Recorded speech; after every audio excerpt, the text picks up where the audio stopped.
Hey, Greg, how are you? I'm doing good. Sounds like the class this weekend was pretty awesome. It was super chill. For Yeah. you to say that, that's amazing. Yeah, yeah. I have a client on the call with us. Michaela has a variety of symptoms she Okay. wants to talk to you about. Go ahead, Sure. Fire Michaela. away, Michaela.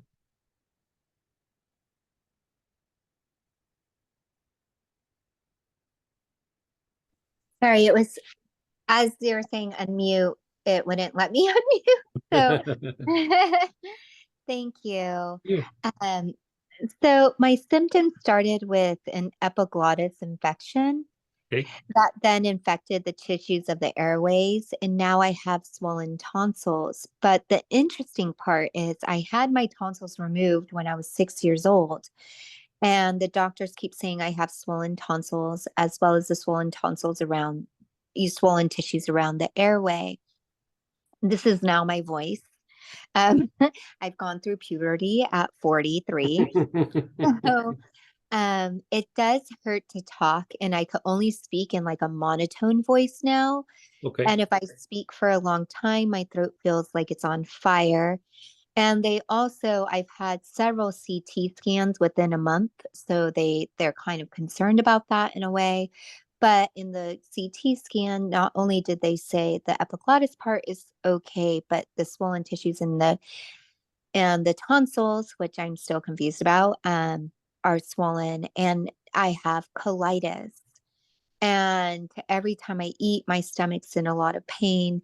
And another thing is, I have just very low energy, um, and I'm Okay. not sleeping at night, which makes me very tired. And Yeah. I thank you for any suggestions that you may have, along with anything that may pertain to anxiety as well.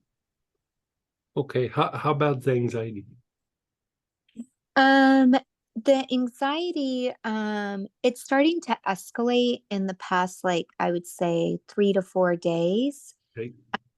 Maybe just a little bit more, but yeah, in the last week, I would say. And I feel it's just because I've been having a lot of curveballs coming at me Yeah. Yeah. where it's just, you know, And would you say that it also kind of corresponds, like when you're not getting good sleep, you're getting anxious when you're not sleeping? Uh, no, I think it's more just business that I'm having anxiety. Like today, I had two calls and with the same person asking about two people within my industry that give me really bad anxiety. So it's almost drama anxiety. And Okay. Gotcha. yeah, Yeah. yeah, Okay. not health wise, like tonsil and stomach. It's more anxiety in that realm of things. Okay, so let's just kind of like hit a couple of target things, and Robert can kind of talk you through this a little bit as well after the fact. But right off the bat, the inflammations, I would have two suggestions. One being oils, and one, if the oil doesn't work, we'd follow it up with an herb. And the oil that I would have you do um, is you'd either do a gargle or take a couple drops internally, or preferably you would do a gargle and take a little bit internally. Not necessarily the gargle itself, but maybe a couple drops in water internally. And it's geranium. Geranium is actually very good for kind of inflammations like in the throat and inflamed tonsils and things like this. Are you getting laryngitis at all? Like, you talk a whole bunch and you start to kind of Mhm. lose your voice towards the end of the day? Yes, Yeah. 100%. Okay. So the geranium might resolve some of that just because that's probably because of inflammation. So I have one more question. Are you getting asthma or asthma-like symptoms? No, Okay. fortunately So not. geranium would be the reason why I ask for asthma is there is a potential for an issue with your vocal cords, and the vocal cords will cause like asthma-like symptom, but it's not asthma. So if you're Okay. not having that issue, let's not worry about it. So geranium to reduce the throat inflammations, and then Robert, if the geranium after like say 7 to 10 days doesn't reduce it by say 40 to 50%, I think I have some here, but you could also get it on Amazon. There's this herb called red root. And I mean, the thing that it does is just it treats the tonsils, like inflammation in the throat, it inflamed tonsils. And it's kind of hard to find because it's super old school and nobody really uses it. And so if it comes down to that, I usually keep a pound around here, so we probably have it. But so that would be the first piece. The part about the colitis, I would when you're having a flare up, yarrow, a couple drops of yarrow internally will usually knock that out. It will reduce the inflammation, will reduce the pain, will reduce any sort of cramping that might happen along with that.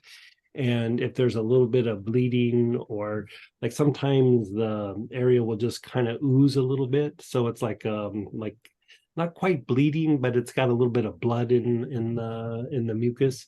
It will calm all that down. You don't necessarily need to be taking it all the time, but once the issue is you're not in like a period where I'd call like a red alert with the colitis, like it's calmed down and you're functional, I would probably use a little bit of peppermint during the day just to kind of rehab the gut a little bit and ease some of the discomfort that potentially comes with the colitis. But if you're in a crisis where it's really flared up, yarrow is going to be the thing that you're going to use. And so there's that. The laryngitis, I think the geranium is going to calm it down, but there are, let me look at the colitis thing here real quick, or not the colitis, the laryngitis. Give me just a second, let me look up my notes.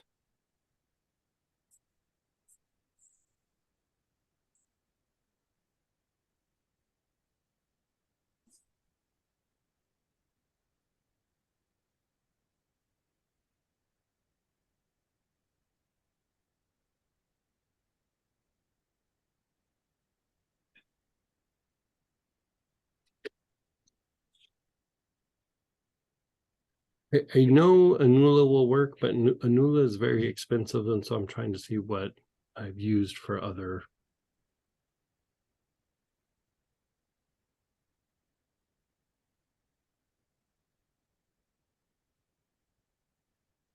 Laryngitis, here we go. So you could use Neoli or Kayaput or lemon. Again, I would probably do that as a gargle, but you could do the lemon internally. I mean, you could do any of them internally, but probably a gargle is enough, just to go through and do that. And then, yeah, with that, the thing about the anxiety, let me just sit with that for a minute. So you have things going on, like you said, potential dramas.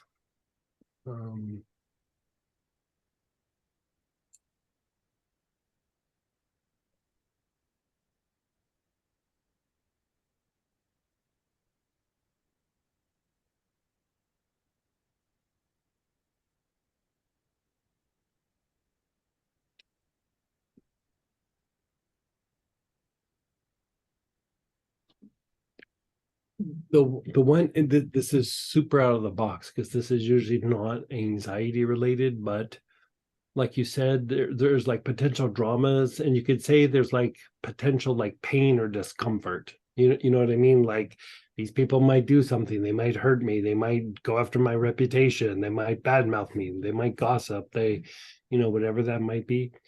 there's this oil that is a variation of an old anointing oil. I call it monk's anointing oil. That could be good. If you want to keep it really simple, the use of myrrh. Like myrrh would probably be the thing that you could just inhale and would calm that down.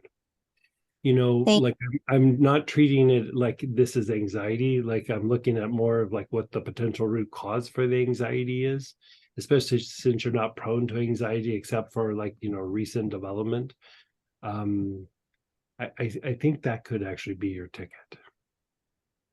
thank you. I appreciate that. Yeah. Yeah, long, especially with the anxiety part too, because Yeah, I think for one, like when you don't feel good, anxiety is worse when you don't feel good or you're tired.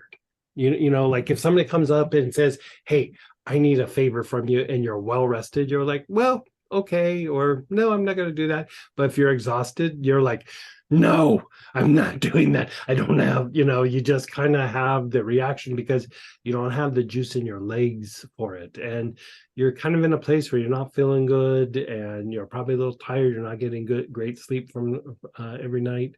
And so I think it's more of just if you can calm down the potential pains, the anxiety will probably regulate itself.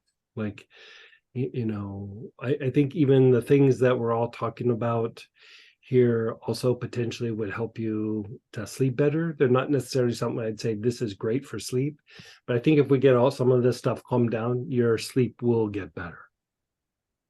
thank you. Yeah. I think that really, really helps a lot because the anxiety I also have been receiving is, which is probably good, this throat thing, but today it just happened to be a blah of everything today. And Yeah. me stepping back and being like, am I creating an issue, with people presenting these problems? And it's really hard for me to not be transparent and speak truthfully about situations, that arise, especially when people are Yeah. for But advice. there's this old saying or this old like story where there's this king and he has some psychic or clairvoyant come to him, and the psychic, he asks the psychic, "Tell me about my future." And the psychic says, "Everybody around you dies." And he's like, "Off with your head." Then the next one comes and he's like, "Tell me about my future." And he's like, "All the people around you, they die." And he's like, "Off with your head." And the third one comes and he says, "Tell me about my future." And he goes, "You outlive everybody." He loves that answer. Told him the same thing, but he loved that. And so I would say that's being tactful. Like, you know what I mean? You're being very tactful in what you say. Being tactful, it takes a lot of energy, because you're having to process a lot of pieces of information. You're having to not just think of you, you're having to think of how they're going to take it, a little bit of empathy, and like how are they feeling and how's all that going. And so to be tactful, you kind of have to be in like a place of where your body feels good, your emotions feel good, your mind feels good. It's hard to be tactful when you feel crappy. You know what I mean? Like there, you just like, ugh. So I wouldn't say that you're creating something. It's just probably harder to be a little bit tactful in those situations when you have to be tactful. Thank you. I Does that appreciate help? Yeah. 100%. Yeah. Thank you. Yeah. You're Thank you. so. Great. So Thank I you. want to review, if I can, just to make sure I got this right. For her throat, gargle and internal geranium. It Correct. should be Any form 17. of geranium, by the way. Like it could Okay. be rose geranium, geranium bourbon, Egyptian, whatever it is. Just whatever geranium you have. Okay.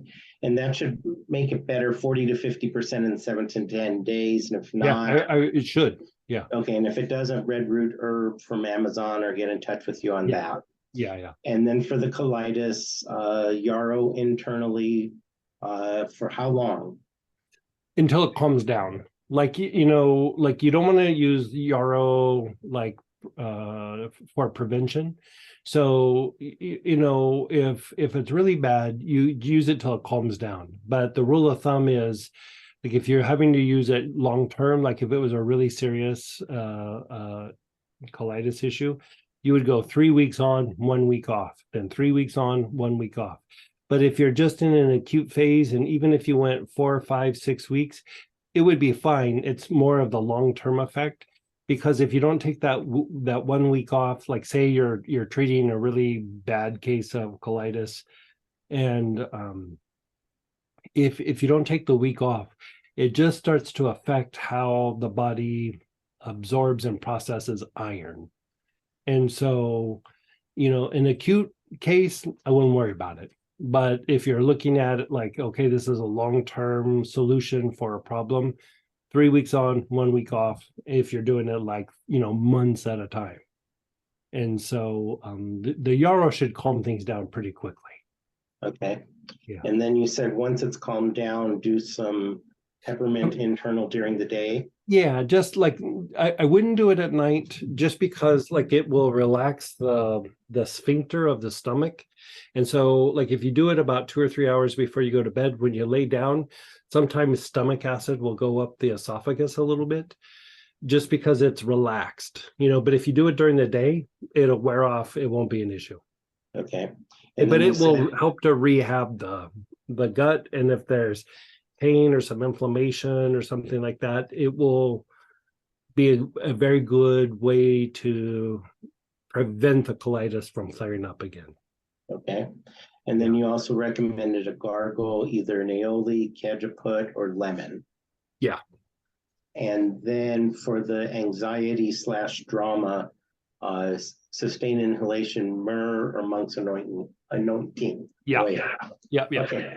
Cool. Thank you. And the piece right before that with the neoli, cajeput, lemon was for laryngitis. So if she's not having laryngitis, I wouldn't worry about it.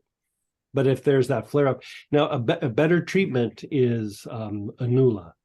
So you could even put like just a couple drops in one of those little tiny bottles and have her inhale it. But it's a pricey oil. So and anula's sustained inhalation. Yeah, all of those would be sustained inhalation. Yeah. Oh, okay. Yeah. Perfect. For the laryngitis. For the laryngitis. Okay, Yeah. No problem. Thank you very much. You're so welcome. And then if we need to adjust, let us know. Okay, great. Thanks.